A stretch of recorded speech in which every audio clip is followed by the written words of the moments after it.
I have another question for you. Can you tell me the number one reason that you come across whenever you find a candidate who is willing to switch their profile? Like, let's talk about Peter again.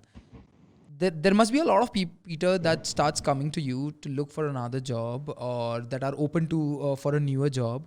What is the number one reason, like amongst all of the other reasons, because of which someone starts looking for a different job than the one that they're doing right now? Yeah, a couple of things come to mind is one, they're being paid under market, right?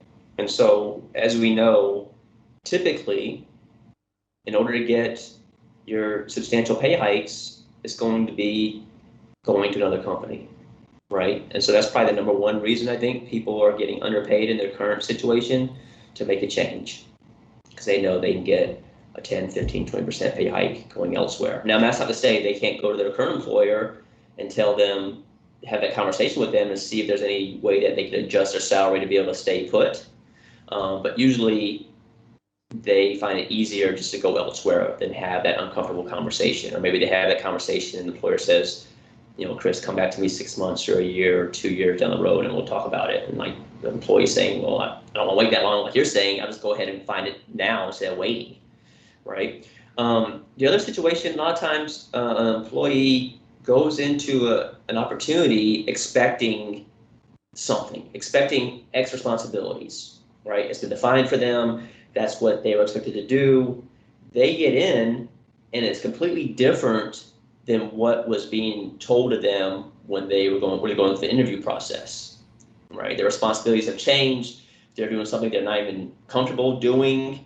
The requirements of them are just completely off the mark from where they want to go in their career.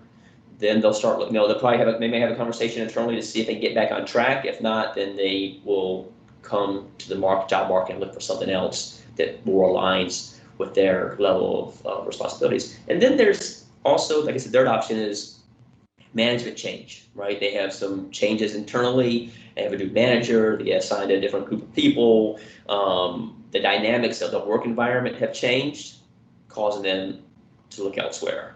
Now, COVID may be a good example where we're seeing some of the major companies in the US wanting folks to come back to the office. Well, that doesn't sit too well with a lot of people.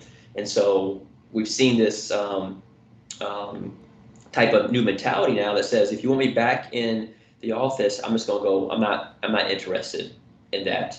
I'm gonna go look for, so it's called the Great Resignation. You may have seen a headline about that over the last, 6 months, called the Great Resignation right now because of what employers are wanting employees to do. Employees aren't having it.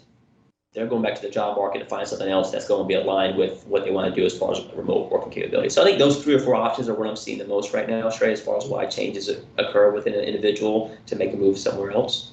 That's an amazing description that you have given in like sweet 3 points actually. And the number one, which you said, is basically they're looking for a hike. Number two, what you have said is they are not actually getting the opportunities that they thought that they're gonna get, or that they were promised that they're gonna get. And the third one that you said is a change in management, Right. which they're not comfortable with. That's the one. What I think in the number one is people are not, and you said that as well. People are not willing to have the conversation with their current employer, like and just Yeah. and I'm telling it to you. It is way easier to go to your employer and ask for more responsibilities in terms of the compensation increase.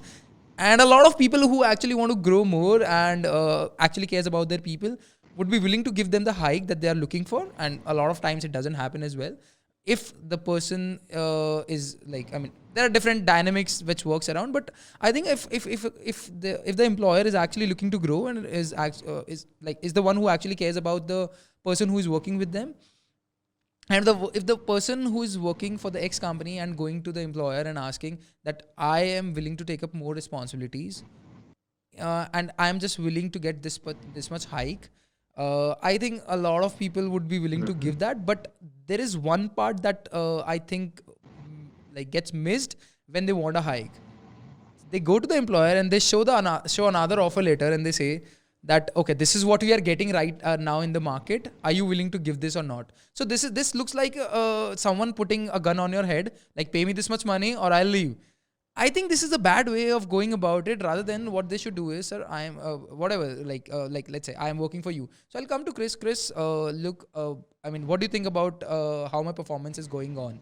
So Chris is like, okay, you're doing decent, fine. What do you think are the things that I can improve on, or I can? What are the responsibilities that you think I can take on that will relieve some of your stress, or that will actually help us grow our organization? If if individuals or candidates will have these two simple questions asked from their employers, and in exchange of that, if they're willing to get a hike into the same organization, I think they'll be able to get that. But a lot of people are actually missing this point. Instead, what they're doing is they're just putting gun onto the current employer and asking, are you willing to give this much money to me or not? If not, I'll be leaving.